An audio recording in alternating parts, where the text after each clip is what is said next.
I'm James Shillinglaw for Virtual Roadshows, Selling Adventure, and Expedition Travel. And we have a great panel for you today that's really at the heart of what many people think is really true expedition travel. And that's sort of what makes for a great polar expedition cruise today.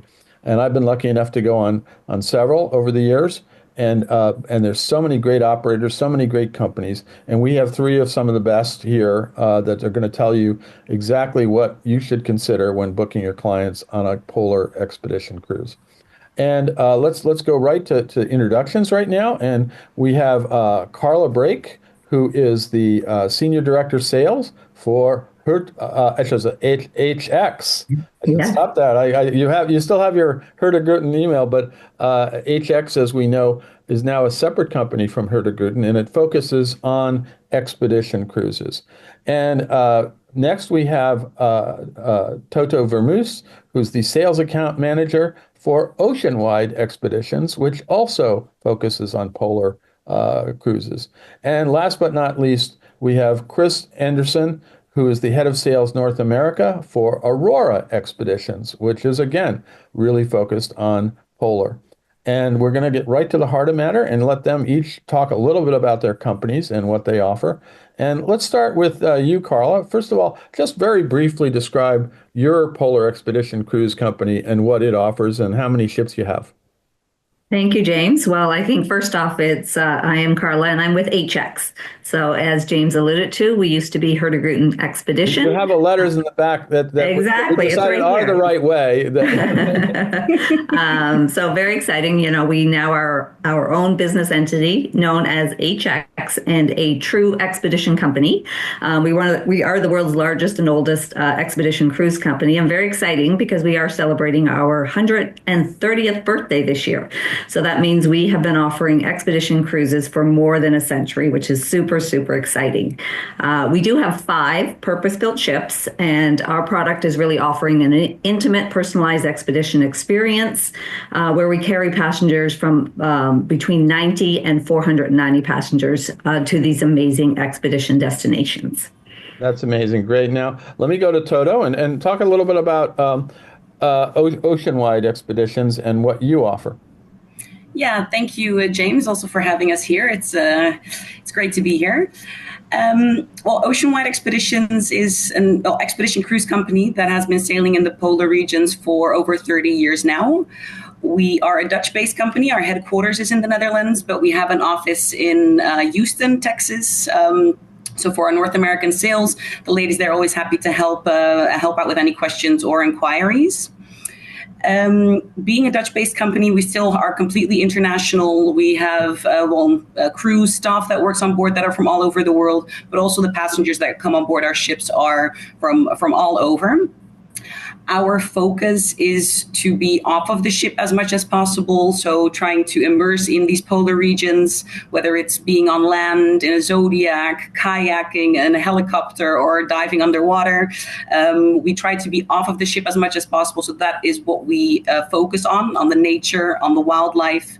And we do that with a fleet of 4. We have 1 sailing vessel, the Rembrandt van Rijn, the smallest one, 33 passengers. And 3 motor vessels, the Plancius and Ortelius, can carry 108 passengers. And the Hondius is our largest ship with 170 passengers. Fantastic. That's an interesting fleet. I will talk more about that. Kris, tell us a little bit about Aurora Expeditions. Yes, so great to see everybody today, and thank you, James, for having us on. I'm very excited to talk about Aurora. We are a company that is based in Australia. We've been taking guests down into Antarctica for over 30 years. We were actually founded by an adventurer for adventurers.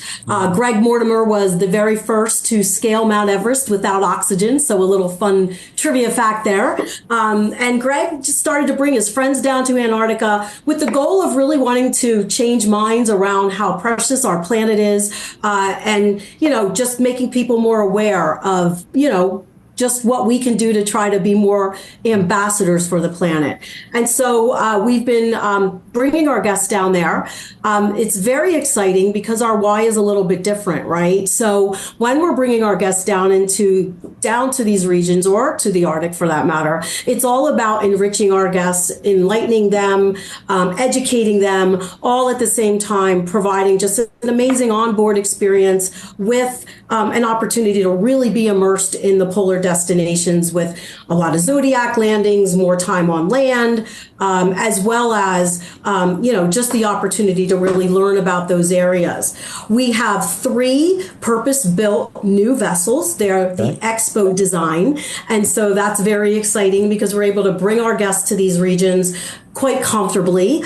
We will never bring more than 130 guests to these regions, and that assures that they're able to have multiple landings in a day, so we can really immerse them in these areas. And something else that really sets Aurora apart is the fact that we're able to offer very unique activities for our guests. So when they're experiencing the poles, they can be adventurous, and so we offer the ability for our guests to snorkel and scuba dive, snowshoe. You can do Shackleton's Crossing in his footsteps, right? You can ski.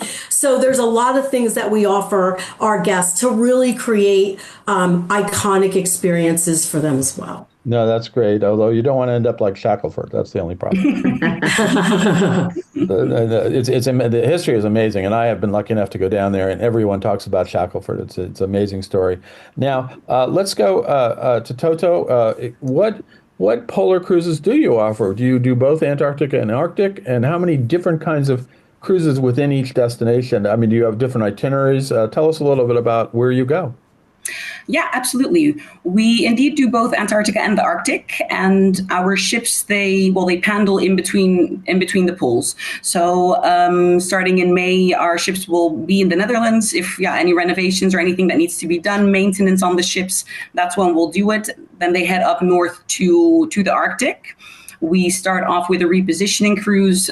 People could come on board in the Netherlands then, or in Scotland, Aberdeen, and then we sail up to Svalbard. Mm-hmm. And then from there, we have the North Svalbard itineraries, so going further up north into the pack ice. And then mid-season, we'll do a complete circumnavigation. We have ice-strengthened vessels, but not icebreakers. So that's why we do the circumnavigation a little bit later in the season, that we can ensure that we can complete it. Starting from there, we'll reposition the ships again to Greenland with passengers on board. So sailing along the pack ice into the northeast area of Greenland. Right. And we want to stay in that region because, we are wildlife and nature focused. And we do have the possibility to stop at Itokotormit, for example, to add a little bit of culture into our routes. But the more you would go to South or West Greenland, the more towns you get, the more inhabited places. And that would kind of venture away of what we try to bring our passengers, the nature and the wildlife. So we mostly stay in the northeast part of Greenland. Okay. Then the ships, they come back to the Netherlands and they get ready for the Antarctic season. So we head down to Argentina. Most of the trips, they start and end in Ushuaia. And we have multiple trips down to the Antarctic Peninsula, staying on the western side of the Antarctic Peninsula. One of the itineraries is our base camp, which is something that Oceanwide invented in 2012. And it has all these different activities included in the price. Okay. So camping, kayaking, mountaineering, a photo workshop, snowshoeing, all these activities are included in the price. That's great. In addition, we also sail to Snow Hill Island, so in the Weddell Sea. This is in the beginning of the season, and it's actually to go see the penguins that you have behind you, James. Yeah. We do this on board our ship, the Ortelius, because she can carry 3 helicopters on board. So instead of using Zodiacs, because there is going to be a lot of ice still in that time, we'll use the helicopters to handle the passengers to Snow Hill. Yeah. Other than that, we have a Falkland Islands, South Georgia, and Antarctica Peninsula trip. We offer that throughout the season across the 3 motor vessels, a little bit more rounded trip than the Antarctica Peninsula, because you have more wildlife species that you can see, also more nature that you can see on the Falklands and South Georgia. And yeah, we do also see ourselves as pioneers. So we do every season try to add in a new itinerary, a new activity. So we have a remote Weddell Sea trip, which is actually coming up this February. And it is following in Ernest Shackleton's footsteps. So we are going to aim to follow the route that he intended to. So crossing completely over the Weddell Sea, stopping first South Georgia, crossing completely over to the Weddell Sea, to Larson's ice shelf. We have the helicopters coming on board this trip as well. And it's really also us going on an adventure with the passengers. We have never done this route before, so it is also exploratory for us. A group of divers will be joining us, so they're going to be diving in places where nobody has ever dived before. So it's a really exciting itinerary coming up. That sounds great. And again, you answered the question I was going to ask you. You have helicopters on board now. I've done it on a couple of lines, but not everybody has it. No, true. And it's good to know that the helicopters I know that everybody will be able to go in the helicopters. It's not a lottery based or anything like that. And if we offer it, it is included in the price as well. That's great. Kris, tell us a little bit about where Aurora Expeditions goes and the itineraries that you have. Sure. So we are rooted, obviously, in the poles as well. We will go down to Antarctica for the Antarctic season, where, Aurora is really known for our very unique itinerary offerings. So we're doing things that are quite unique. Some of our itineraries are longer so that our guests can really, go deep in and really have those, unique experiences with visiting some of these areas. So, we'll do cross the Antarctic Circle. We're going down into the Weddell Sea. We're going in and South Georgia, Falklands. We're over in Patagonia. So we're really down in there doing some very unique itineraries. In addition to that, we're very excited because our newest ship coming out just at the end of this year in 2025, the Douglas Mawson, will be departing from Sydney and going down into the Ross Sea, into the subantarctic, and into the Ross Sea area. So very excited to be able to offer something very unique and different because, oftentimes when you go down to Antarctica, many people are called to go back. And so to have an opportunity to go and see a completely different part of that area with different wildlife, different types of penguin species and seals and things. We're very excited that we'll be able to offer something very unique for our clients with going down into the subantarctic, East Antarctic, Ross Sea area. That starts in December of 2025. Oh, great. Yeah. Very exciting. And you depart from Australia then? Yeah, we'll depart from Sydney and then we'll go down into Tasmania and then we'll also head down. We'll have some voyages around Tasmania and then we'll go down into there. So it's just some very unique itineraries and we're getting a lot of interest from North America to go over and actually experience Antarctica from that side. So so that's been very. So you are really focused on Antarctica, and you don't do Arctic? No, we absolutely do Arctic. Oh, you do? Okay, I want to make clear. Yeah. Yes, okay. yes. So when we're done with Antarctica, we'll head up to the Arctic, and in between, we do Patagonia. We go to Costa Rica, Iceland, Greenland. So Scotland, right? Northern Scotland, Norway. So we're traversing our way back up to the Arctic, and then certainly in the Arctic, we're doing the Circle. We're doing the Northwest Passage complete. So we're, again, very immersed in the Arctic as well. We're everywhere. And again, these longer itineraries, really do afford our guests the opportunity to have these experiences. Our smaller vessels with the new regulations in Svalbard are going to be, quite advantageous for us to really be able to bring that experience that guests, would expect in that region. So yes, very immersed in both the poles and in between with offering some of those, unique itineraries around Greenland and Iceland and so on. Well, both of you so far incredible itineraries, and I can't wait to maybe go back to Antarctica one of these days. And Carla, tell us a little bit about HX because you've got some really fairly new ships, only a few years old. I was actually on the first of one of the new ones, but where does HX go now? Well, we have a very wide range of voyages. We have actually over 250 destinations across 27 different countries. So really it's about going from pole to pole, which is, really what the true expedition is all about. Antarctica is our largest destination, and we do offer a very large variety of sailings there. One of the largest companies that we do have with the expanse of the sailings that we do offer in this region. So our most popular itinerary in Antarctica is the Highlights of Antarctica, which is our 12-day sailing, and probably most attractive to the North American market.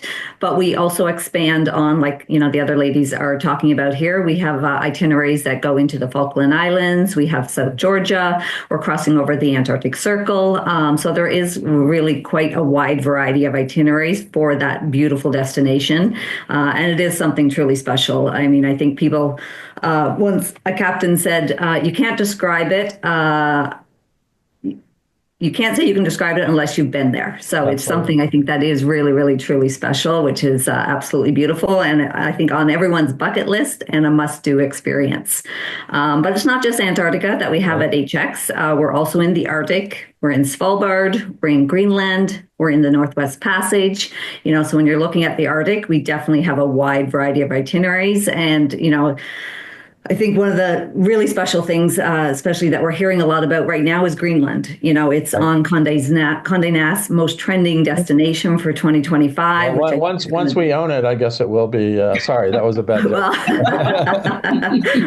Someone's definitely trying for that. That's for sure. But what's also I don't know if they're exciting, selling though. That's the problem. No, I was going to say, they're putting their hands up and saying, no, not happening. Hey, I'm here in Canada. He's also trying to get us. He's also trying to get us too. I think we want to buy you too. Yeah, exactly. But no but for Greenland, I think it is. It's just becoming, I think, another bucket list destination. And we do find that people that maybe go to Antarctica first, Greenland's usually a second choice for them. And same with there. We have a wide variety of itineraries ranging, from the east, where you have the largest fjord, or over in the west, where you definitely do get a bit more on the community side of things. And that's something that's very important for us as part of our immersive experience, is really bringing community to the guests. So Greenland is definitely a destination that is very exciting for clients in that sense. And then I think we do have one warm water destination to offer, which is the Galapagos.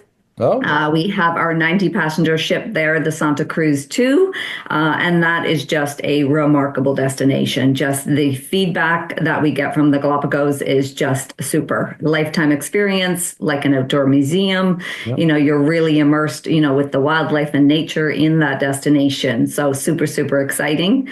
And then we also have South America. We do have a sailing around the British Isles, and also Alaska. And one thing that's very unique with HX is Alaska is with HX is very different than any other cruise line. Mm-hmm. It is true expedition. The ports of call are very different from the other ships that, are up in the area. We take you to the Aleutian Islands. So we're getting as far north as Nome. So it is something that is super exciting and a great opportunity to really see the true Alaska.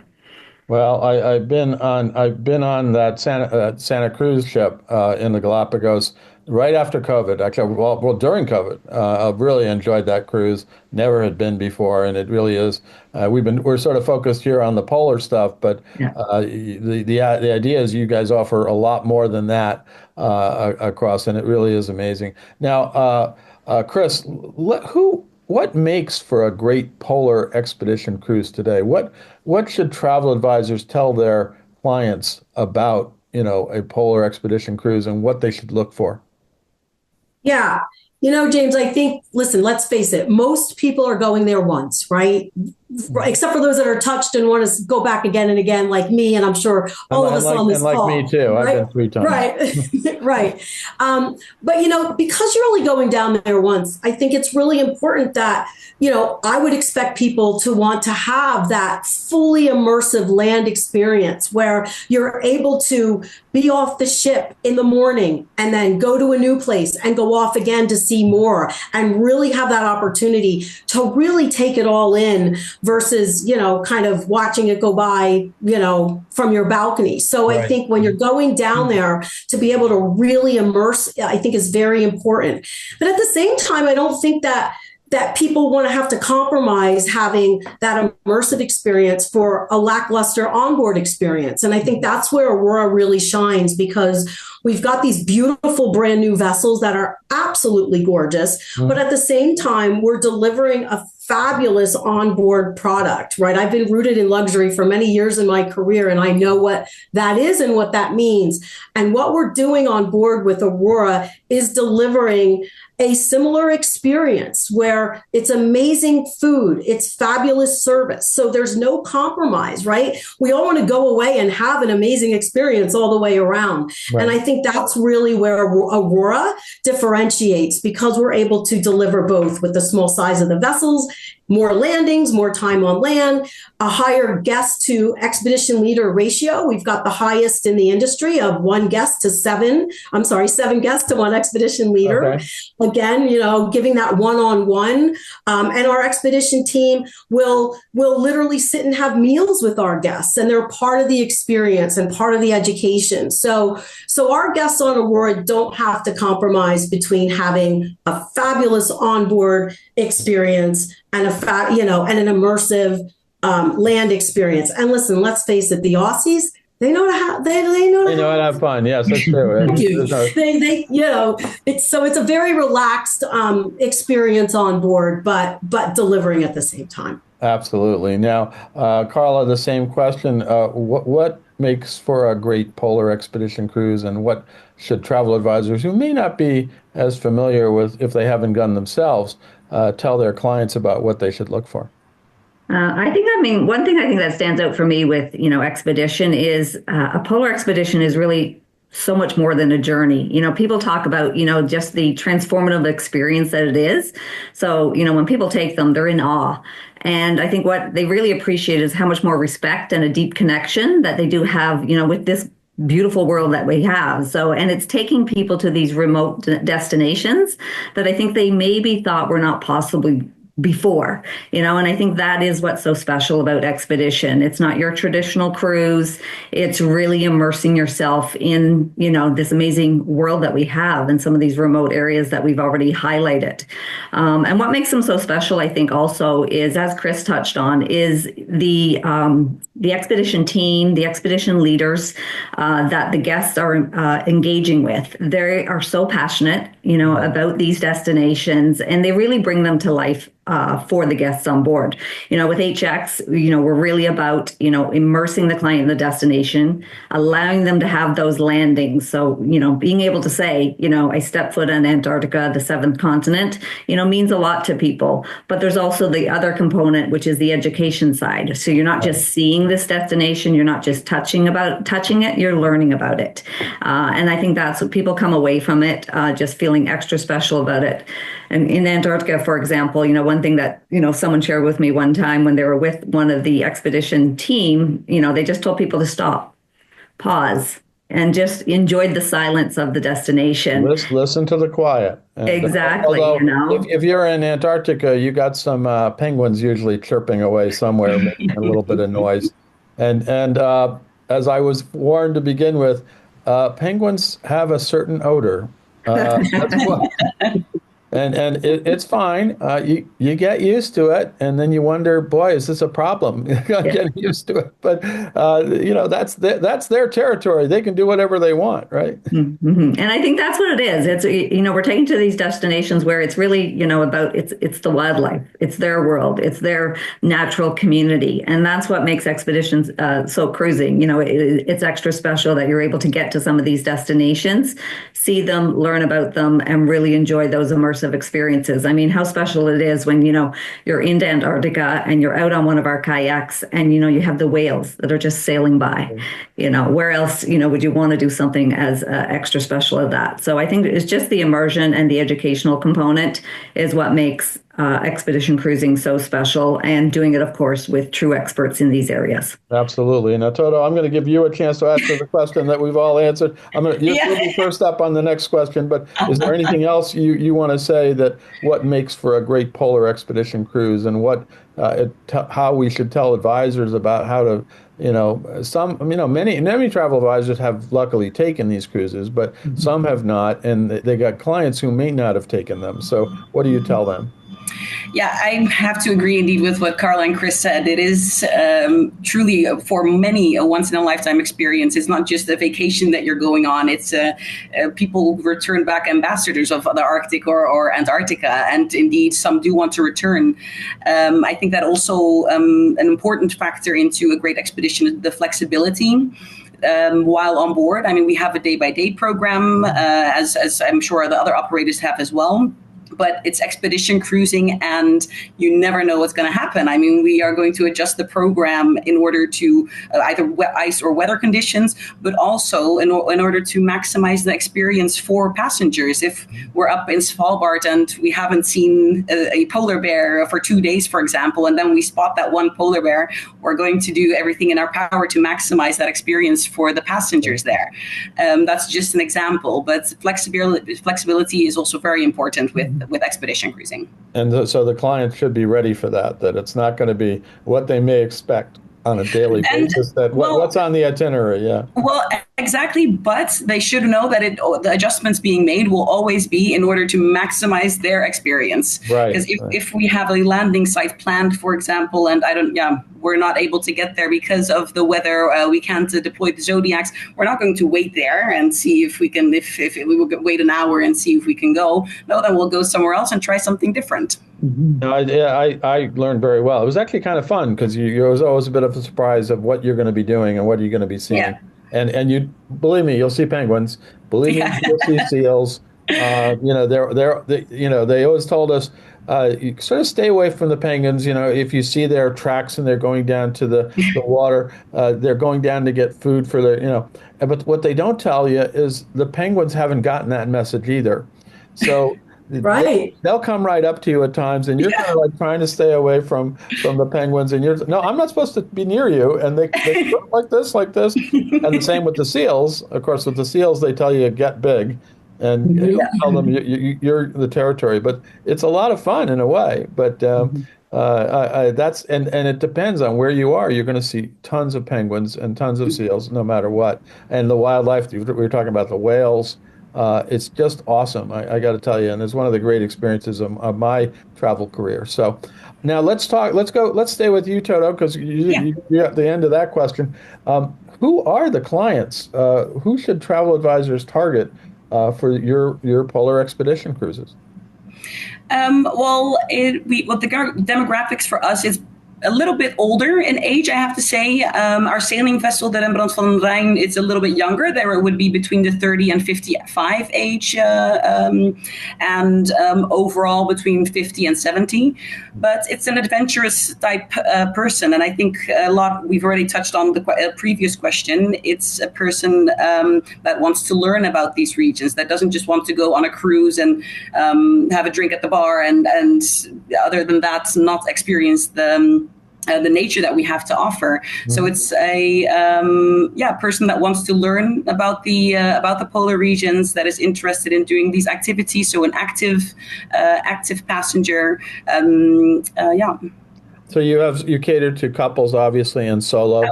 How about families? Families as well. Yes, we do have children are allowed from age of 3, actually. That doesn't happen quite often, but technically it is allowed on our ships. But yeah, children are welcome to come on board, and it's the same as for adults. Actually, our guides, experienced guides, and expedition leaders on board are the ones that will say if a child is able to do a specific landing or activity, for example. But that actually goes for everybody on board. Everybody needs to be fit to be able to get into the Zodiac and do a camping. Well, that is the key. If you can't get in the Zodiac, it's not the cruise for you. But exactly. That is something that we do ask beforehand, though. But depending on the situation on board, the expedition leader or guides do have the right to say, okay, well, this is going to be a little bit of a rough terrain hike, for example. You might want to sit this one out. Yeah, absolutely. And you'll be surprised that people fairly advanced in age can hop in that. They do better than me, put it that way. I'm the guy who I don't Unbelievable. think I get in there. It's We have a amazing. guide working for us that is 79 years old, and he's fit. So like he's yeah, Well, but that's the the thing. passengers as well. All these expedition guys, they're all incredibly smart and Yeah, they're our heroes. That's the whole thing. absolutely. They really do make a trip. Yeah. Now, Chris, I'll give you that chance. Who are the clients that you think travel advisors should target for your cruises? Similar to what Toto just mentioned, right? It's that guest that wants to have an active experience, an adventurous experience with all the activities we offer, right? So somebody who's looking to, be able to brag to their friends. I got to sit on an iceberg as I was snorkeling in Antarctica.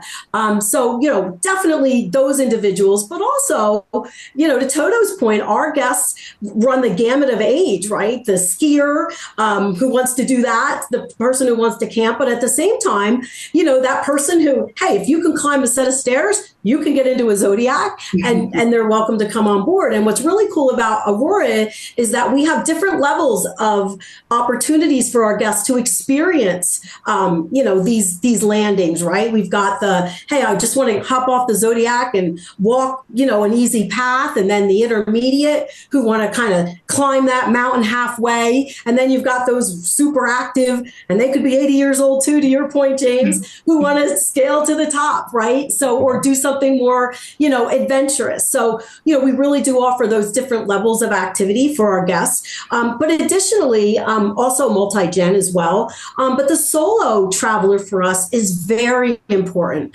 We see so many solo travelers on Aurora Expeditions to the point where our newest vessel, the Douglas Mawson, is going to have 8 dedicated solo staterooms just for our solo travelers. And starting in 2026, all of our voyages, every ship, every itinerary will offer 10 free solo staterooms per itinerary.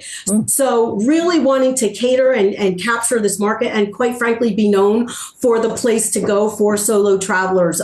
We welcome them, the intimacy of our ships with just 130 at the most guests on board, really is conducive for solo travelers to feel like they belong and become part of, that experience. So yeah, that's us in a nutshell, I would say. And of course, all these people that have. I certainly would appreciate that. When I did my 3 cruises, I was alone. I didn't take anyone, and unless you can't, our friend Gene Sloan, the cruise editor, cruise writer, had his, and so we hung out together, but we weren't bunking together, so it was fun. Always had somebody incredible. You always meet these incredible people too, who are really just so involved and very eager to be there. I'll give you a chance, Carla, to answer that question too about your clients and what you are going to tell travel advisors about who they should target. Yeah, I think at HX, we like to say, I think we're built for the curious travelers. And it really aligns with the lady said, people that, are eager to learn more about these amazing destinations. I think our core demographic is that 50 to 70-year-old, kind of that's our core, but that is not saying we get all ages on board our ships. And I just want to share one story. We just had a lovely lady from the US who just got her passport at the age of 89. And she traveled to Antarctica with us at the age of 91 just last month. So, I think that speaks volume to really Expedition is open to anyone that is really eager to explore. So Grandma Joy had a wonderful experience with us when traveling to Antarctica. She got into the Zodiacs, okay? Everything was good? She did, yeah. Wow. And that's the thing, our ships are built, purpose-built for this. We want to make sure that we give every guest the opportunity to get off the ship and explore.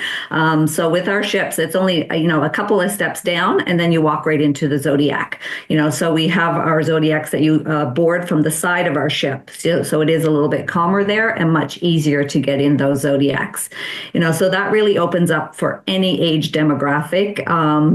Similar to what Kris said, we also see a lot of solos. And, the nice thing, I think people are just gravitating to, not letting themselves being stopped to travel when they are a solo.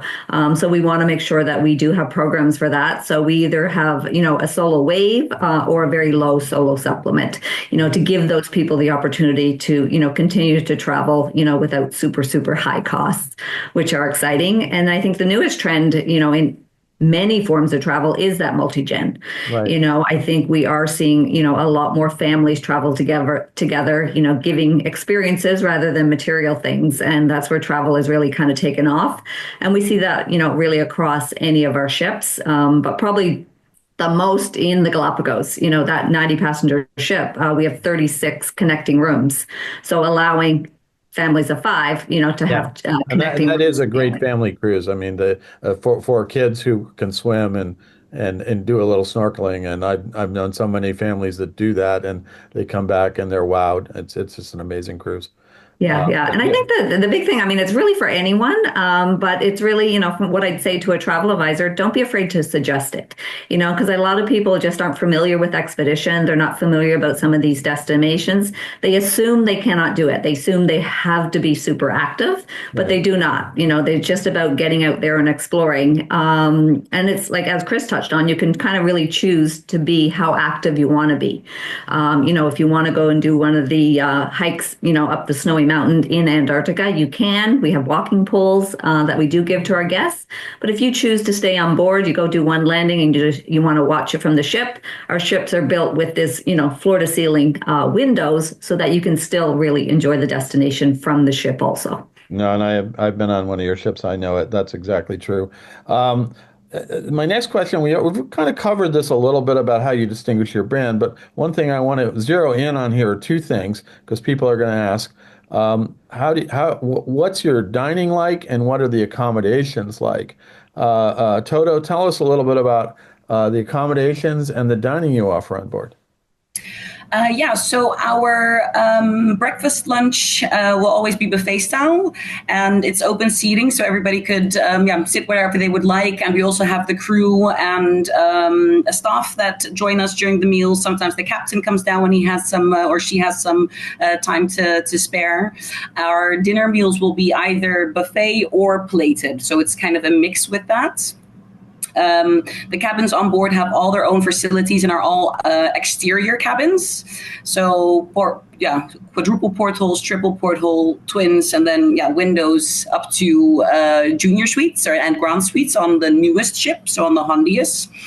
We have a nice mix of, and all over the 3 motor vessels and actually the sailing vessel as well. The service and everything on board is similar. It's all the same. Operations will be the same. So the ships are a little bit different and they look a little bit different, but everything that you will have on board will be the same if you're on the Ortelius, Plancius, or Hondius. Oh, great. So you're going to be comfortable and you're going to be well fed. So that's good. You're going to be comfortable, well fed, delicious meals. And because we're offshore so much, you can walk it off there. That's right. Yeah, you do burn off, believe me.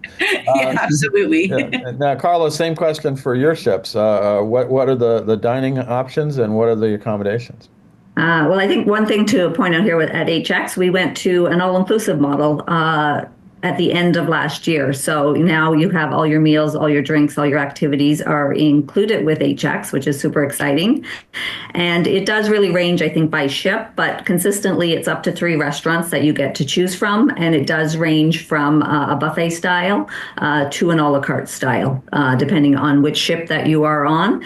But I think just the variety of food options that you do have when traveling us are, really a great menu that you do get. People really do rave about the dining options that they do get on board, which are fabulous. No reservations are required, so you can kind of dine at your leisure there, which is quite nice. And when it comes to the cabins, we have a range of cabin styles, but I think one thing I want to point here that maybe a lot of people aren't familiar with are the suites that we have on board. On the Amundsen and the Nansen, our two hybrid ships, we have some absolutely beautiful suites. And I encourage you to take a look at the price point because it is very attractive. So always suggest, for your clients to maybe upgrade to a suite that has a beautiful jacuzzi tub right on their balcony. Nothing better than, I think, waking up in Antarctica with your curtains open and you're just looking at this view right from your stateroom or jumping out on that balcony to take that spectacular view in. Absolutely. And Kris, I'll let you close this question out in terms of dining and accommodations on your ships on Aurora Expeditions. Yeah, sure. So we have a great array of cabins, right? Most of our cabins are balcony, and we do have some suites as well. The cabins are very well appointed. They're beautiful, a lot of storage space, and we have heated floors in the bathroom. So, it's just all right. Well, you sold me there. That's right. Right. Yeah. So can I bring them home to exactly. Trust me, you miss that when you get home. It's just delightful, right? So yes, very comfortable with respect to our accommodations, and then of course our onboard dining. We offer it's a buffet for breakfast and lunch, and then it's a sit down dinner with a little bit of a buffet, at the same time for dinner.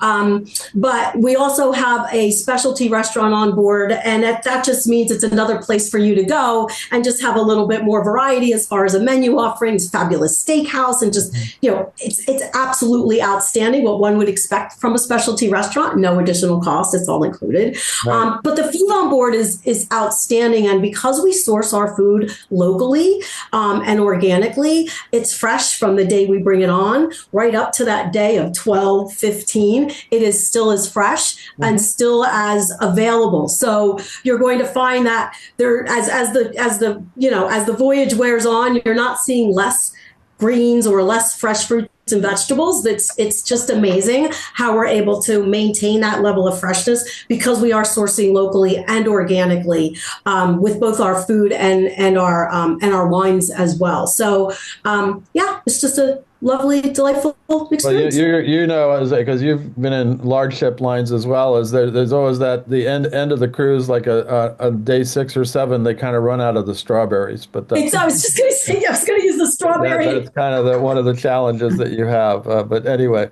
But that's great. Sounds like we're all going to be well fed and very comfortable on all three of your lines. Absolutely. Now, Toto, I'm going to let you close out for the final question, which yes. What are the resources you have for travel advisors to help them sell more of your line, of your company, and where can they go to find these things? So our website, www.oceanwide-expeditions.com. If you go to the right top corner, you can click on Become a Partner. Access will be granted, and in the partner portal you can find photos, videos, the day-by-days, everything that you would need to sell the products. You can use it for your own promotions. You can place options there. You can confirm bookings there. So everything that you would need, you can actually find it in the portal. In addition to that, we do have a YouTube channel as well with webinars on there, like packing lists, what to bring with you, which photography gear to bring with you. And we have a sales page where all the manuals can be found. And of course, we have sales manager across the world, and we're always happy to have like a one-on-one training session. And of course, also during the virtual roadshow days. Absolutely. Kris, same question. Where can you find the resources to better sell Aurora Expeditions? Yeah, so if advisors just go to our website, aurora-expeditions.com, they can click at the very top. It says Travel Advisor Portal. You just click in there, click on the Americas, and everything is in there. Our image library is there. There's also, once you make a booking with Aurora, the advisors can go in there and service a booking if they'd like. You can find your local sales director. I've just built an absolutely stellar sales team who are so ready and excited to work with our partners. So if you don't know who your local sales director is, that's where you can find them. And certainly all of our videos are there. It's easy to get into. You don't have to have a password, so it's not password protected. And so all the information is there. And then on our website, you can find those trip notes and a lot of other details as well. So super easy for advisors to access. And your website is actually aurora-expeditions.com. Exactly correct. Yes. I'm upset with that. Now, Yes. Carla, same question. Where are the resources we can get to, if the travel advisors can find to better sell HX? Yeah, well, we have a number of resources for travel agents. First off, of course, is our sales team, and super excited to share, that we're continuing to grow our BDM and sales team, and just expand it with 2 new people in the Northwest in the U.S. and the South Central region. So we're continuing to build that team, which I think is vital, for the continued growth within Expedition, and we really want to support the travel advisors. And one thing I want to share with across the travel advisor community is, we are happy to jump on a call with your client to really help you close that sale if needed. That's been asked of us many, many times, and it's a program that is working super well. So whether it's someone from my sales team, someone from our product team, always happy to help the travel advisor, with the questions that they may have from the clients. On top of that, of course, we do have our agent portal at travelhx.com. And there are a wealth of resources, for the travel agent to use, from flyers, videos, social posts that they can, share with their database to be able to showcase Expedition and what we do have to offer, which is exciting. And then we also have a private Facebook page. So here we're trying to update the community, whether it's promotions, fun stories, sharing experiences, feedback that we have. We run some fun contests on there. So just another angle that we want to be able to kind of engage the community and make sure that we're feeding them with information. So I encourage you, utilize the sales team. They're there for you to help you grow your business. And, we want to work with you as closely to help you grow. Fantastic. Well, I want to thank all 3 of you. This was a great discussion. Hopefully it will help some of the advisors, especially those who may not have sold polar expeditions in the past, but even those who think they know it. You've all 3 of you have given some great answers to maybe what they're asking. So, and I also would be remiss if I didn't ask all of our viewers to make sure you go down on our virtual trade show floor, because all 3 of these companies have virtual booths that will be there, and they will have all this information there. They have places all over that you can contact them, and also see some of the collateral they have to help you sell all 3 of their companies. And it is a wonderful cruise. I have done it 3 times. I'm almost ready to go back, because people say, why did you do selling? Why did you go polar 3 times? I said, well, I was dating a penguin. But it just didn't work out. We couldn't figure out where to live. But the penguins are incredible. They're fun. And then Arctic is incredible. The scenery up there is just fantastic. It's just such an experience, whether you're going Arctic, whether you're going polar. And then you mentioned some of these other great destinations, Galapagos, Svalbard. I've been lucky enough to go to both of those places, and they are marvelous destinations, as is expedition cruising overall. Again, thanks very much. And again, go down to the trade show floor and take a look at these 3 companies. Thank you, guys.